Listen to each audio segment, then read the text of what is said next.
Welcome to PedsDocTalk TV. It has been 6 months since I last updated you all on my IVF journey, and I've gotten so many messages. Frankly, it's been a roller coaster, so I needed some time. We finally did transfer last September, and this is what this video is all about. The transfer came after a canceled one in August, which meant a month of meds and prep that ended in a cancellation, and that is where this vlog begins. The video has a lot of ups and downs, as I also go through a lot of heavy real-life happenings that happened during our transfer, because life doesn't stop for IVF. To stay up to date on my IVF journey, make sure you hit that subscribe button, and here we go.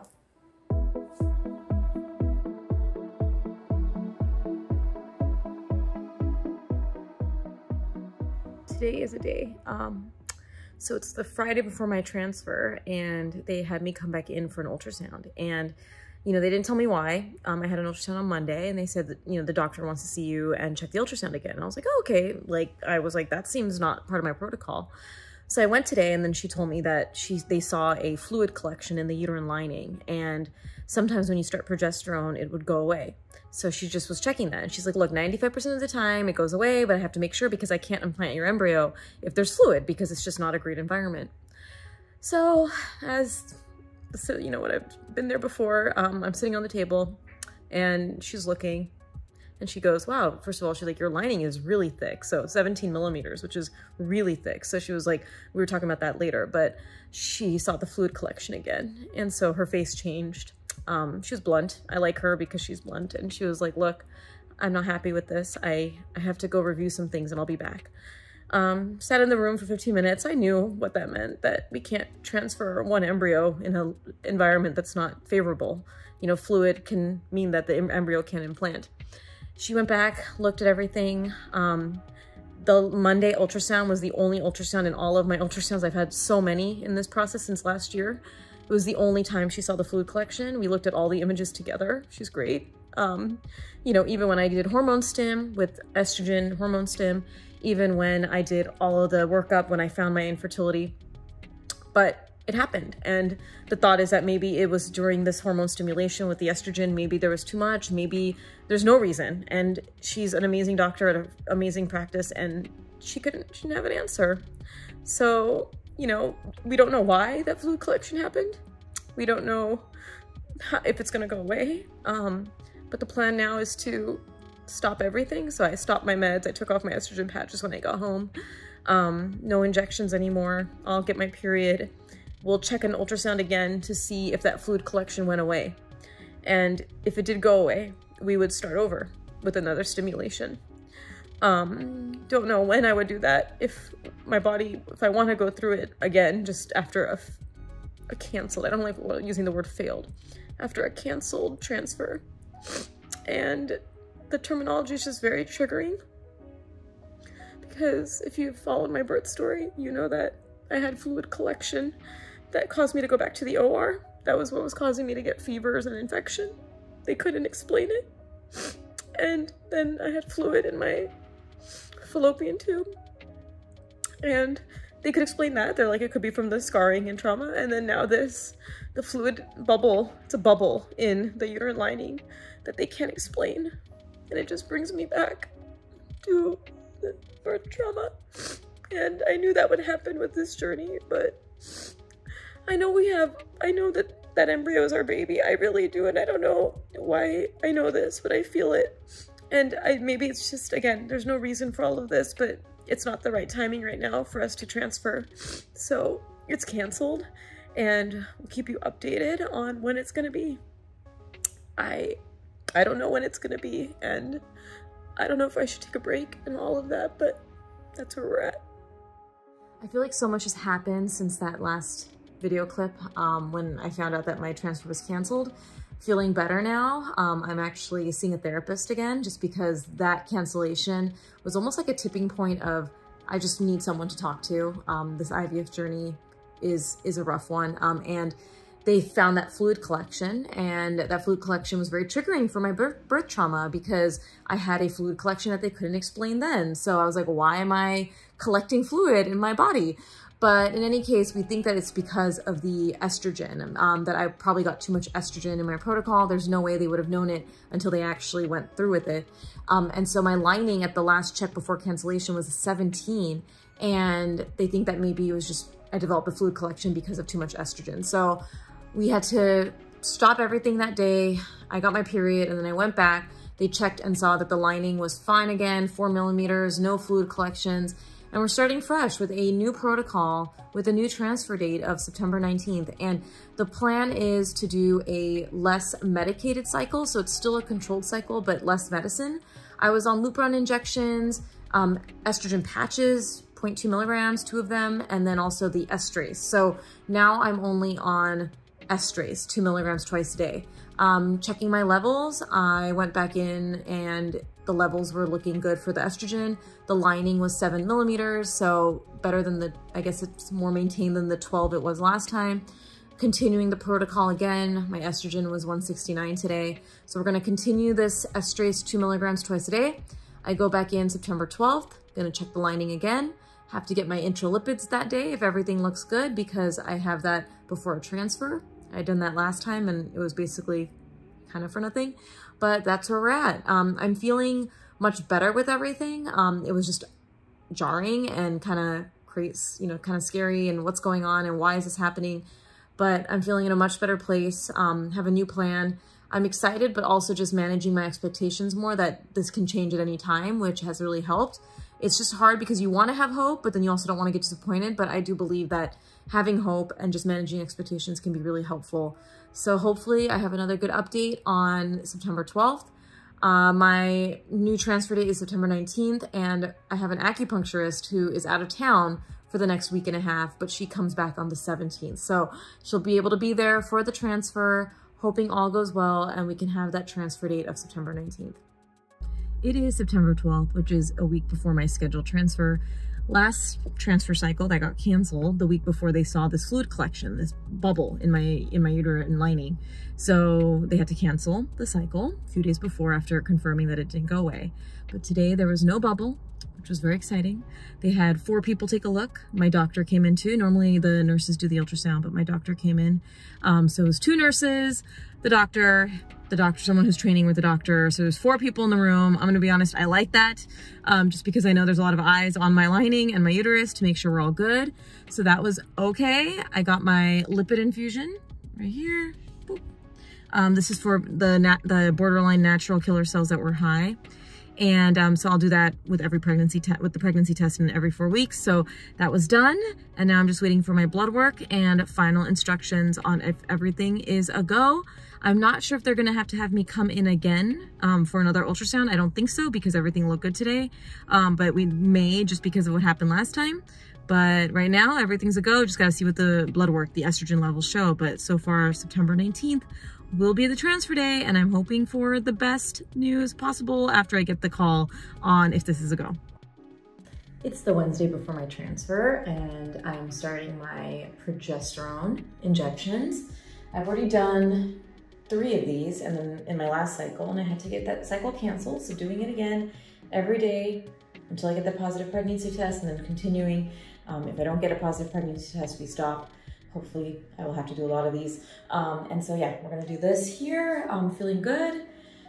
We have my grandma sick, which was something that has been kind of on and off. I think I kind of mentioned this maybe in another IVF video, but we'll see how she does. But we are still going through with the transfer, which was actually a kind of hard decision for me, just because if something does happen to her, I wanted to be there. But what my husband says and my mom said is that this is kind of new life. One life ends, new life is being created. So just a lot going on, but that's kind of what I've been saying with this whole IVF process. There's always something happening, right? There's always life that continues. We have things that are happening with just besides IVF, and so that's where we're at. But let's do the progesterone oil. I already washed my hands, and I don't have a gauze, so I'm using just a tissue paper. But here we go with the progesterone oil injection. Remember, you're choosing like a meaty area. I'm self-injecting myself. And so let's do this. I'm gonna use this to clean, and this is to draw up. And I'm linking the video that I used to learn how to do this. I'm doing 1 cc. So drawing up 1 cc of air, like so. Putting that in, releasing the air so we can grab back the medicine. Good. Making sure all air bubbles are out. Good. So we have 1 cc, no air bubbles. Changing out the needle head. Putting that in the container.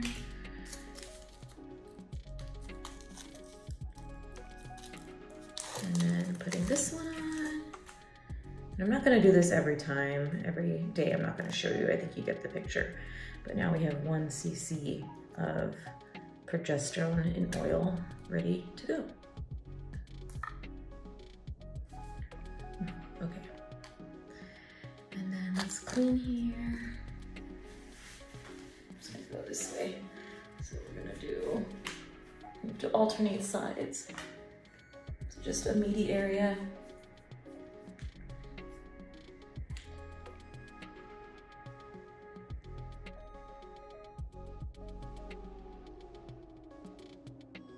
And then they want you to draw back to make sure there's no blood. Perfect. And then inject.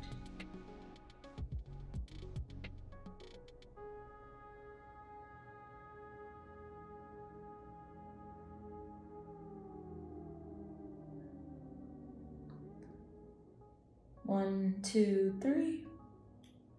Needle out. Using this. And we're gonna alternate sides. So we're gonna do this side, this side, this side, this side. So you have to keep an eye out on which side so that you don't go into the same area, because you can get a little soreness, little scar tissue from the injection. So they don't want you injecting into that same area by accident. So we're gonna be alternating sides, a meaty part of your body, which is usually the buttocks. But yeah, I'm feeling good. I mean, a lot of stuff happening obviously in personal life with my grandma, and just hoping for the best. Monday is a go. And I'm gonna have my acupuncturist there. I'm really excited about that. I feel like it's gonna help, even if it's emotionally. I think that really matters. And I will be touching base on the next video with an update.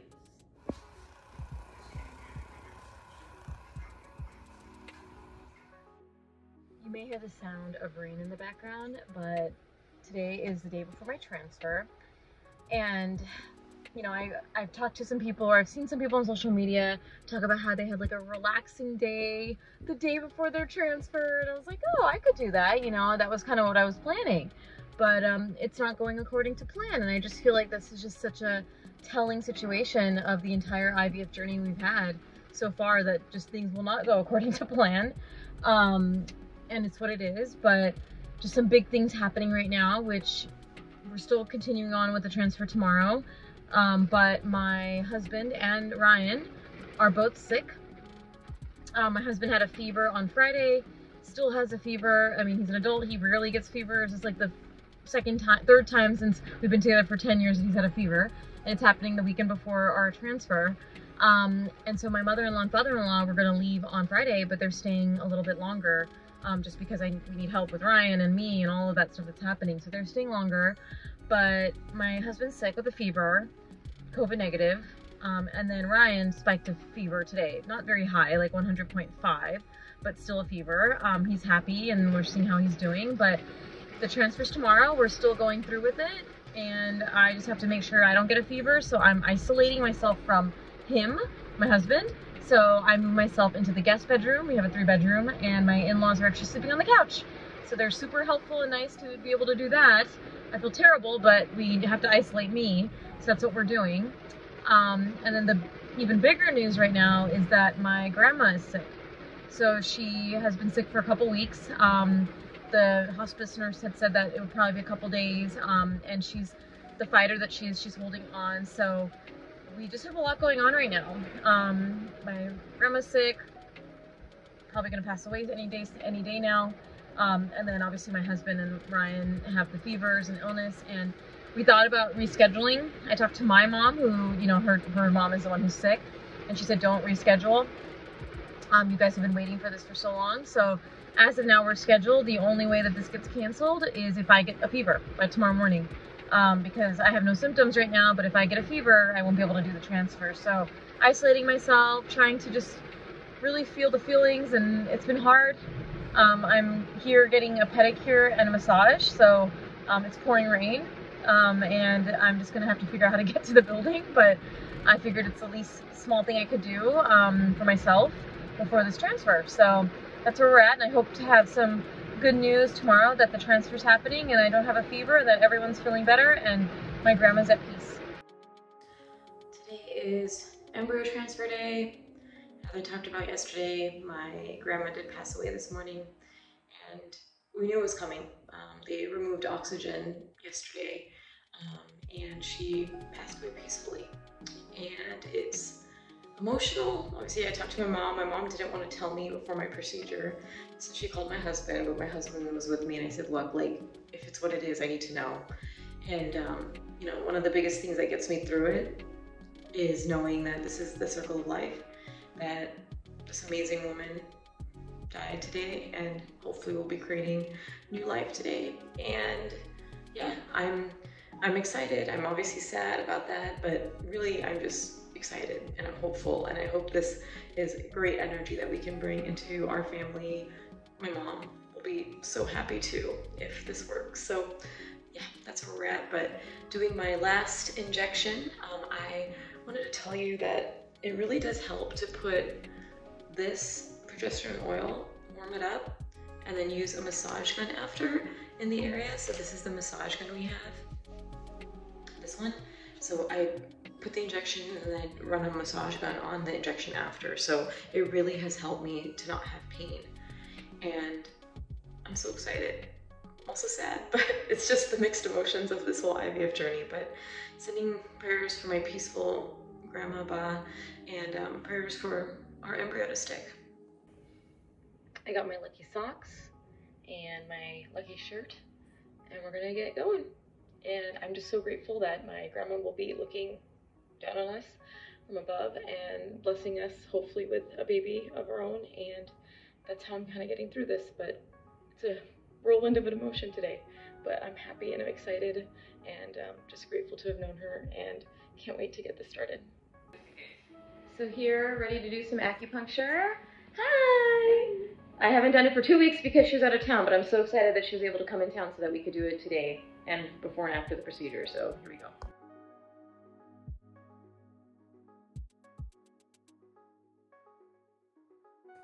Back home on bed rest. So my doctor wants me to do 48 hours of bed rest, which is a great reason not to do anything.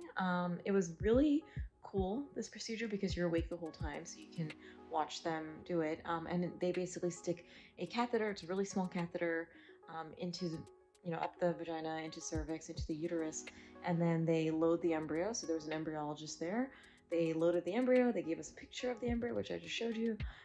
And then you see the catheter go in, you see the embryo at the tip, and then they release the embryo, and sometimes you can see it be released, and so we were able to see it. So you saw the catheter, and then it's almost, I described like a shooting star, like boop, it just kind of goes there.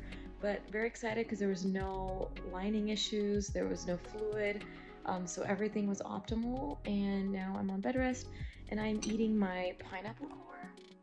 So this was a old wives' tale about eating the pineapple core, and I figured I like pineapples, so no problem trying it.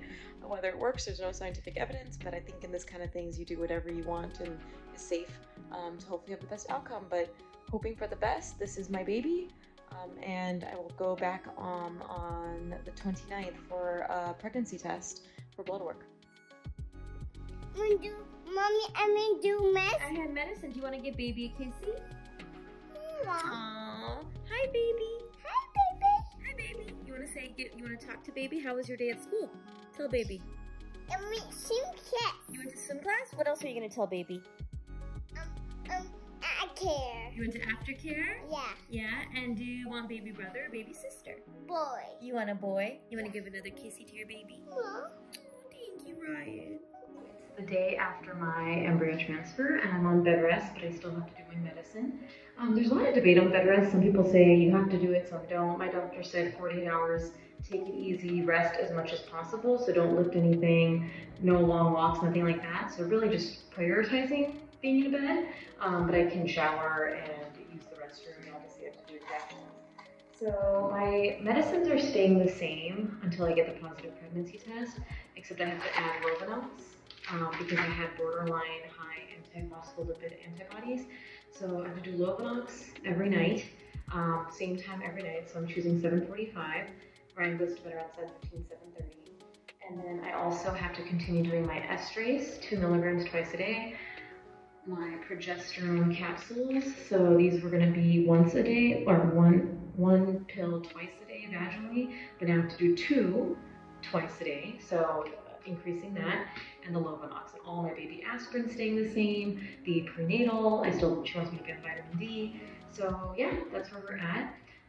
Bed rest is much harder than I thought because I like to be doing things, and my internet went out, so I literally was reading, and then reading for 9 hours gets a little tiring, and so the internet finally came back on. So tomorrow, for the rest of my bed rest, I'll be enjoying maybe some movies and TV shows, which is what I wanted to do with my bed rest, but I didn't. So let's do the Lovenox injection.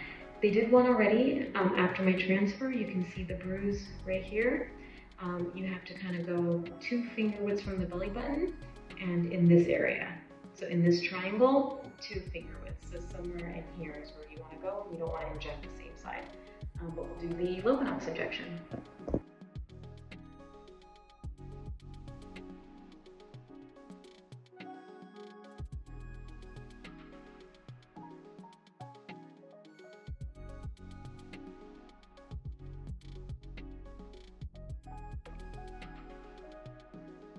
It is 5 days after my embryo transfer, and I'm overall doing okay. I had some cramping yesterday, hopefully implantation, and some other symptoms, but I'm not going to explain that on my channel here. And I'm feeling good emotionally. Some anxiety is there. Is this going to work? This is our only embryo. Trying to stay as, that mindset as I can. And there's some things that have really helped me, some mantras that maybe will help you. The number one thing has been my life is abundant, and I am deserving of an abundant life, which basically means that I want to attract this energy, this baby. I also have been appreciating my body more and thanking my body and telling my body that I'm ready to have a second child after what happened with Ryan. So those 2 things have really helped me, those mindset, the mantras of my body, I love you, you are ready for this, you are worthy of this, you are living an abundant life. So I hope that helps you too. I think the 2-week wait or the waiting is extra hard because you spend so much time, money, and energy in this process. I mean, we saw a IVF doctor, our fertility doctor, June of 2021, and it's September of 2022. So it's been a long time for even us to get to a embryo transfer, like the first one. So feeling like, wow, this is a lot of time, energy, money, really that time and energy, all the injections. And again, living an abundant life. This is something that my body is capable of doing, and that my body has healed from Ryan's delivery has really helped. And I can't wait to give you guys more updates on this journey and get us to that pregnancy test. So tomorrow is a big day because I go back into the office 10 days after the embryo transfer to check a beta HCG and see where we're at. And they're also checking progesterone. I'm still on all the meds that I've been saying, and I've had a little bit of nerves, anxiety, done the mantras that I've mentioned, but I'm feeling positive vibes. So do the beta HCG, and obviously they'll tell me the numbers that they're looking for. I've read online, but I want to hear from them and my doctor what they're, what the numbers they want. And then they're going to check it again on Monday and the following Wednesday. Granted, everything looks good tomorrow. And so yeah, here I am doing the Lovenox, which is, I'm gonna just be honest, I'm about to show you some bruising. So if you don't want to watch it, you can just skip forward. This is from the Lovenox. Bruises here. I'm gonna be honest, the Lovenox is not my favorite med. It actually is the worst of everything, worse than the progesterone and oil that you have to do in the butt. This is not fun. And I feel like I'm running out of prime real estate. Like, where am I gonna inject anymore? And this bruise is like a couple different spots that I've now collected. So you can't inject into bruised sites. So I'm basically trying to find spots. You can't go right by the belly button. So it has to be all here. So I'm going to go right here today. I'm trying not to grab the bruise. You can see that? So there we go. I'm gonna go right here today. But this has been really hard. It hurts. So I tell myself that it's for a reason, and it's 12 weeks of this. After that, we'll have the opportunity to have our baby, and there's a reason, but to be honest, it really hurts. So I'm gonna do this injection. I'm not gonna show you because I've already done it, and then we'll see what happens tomorrow.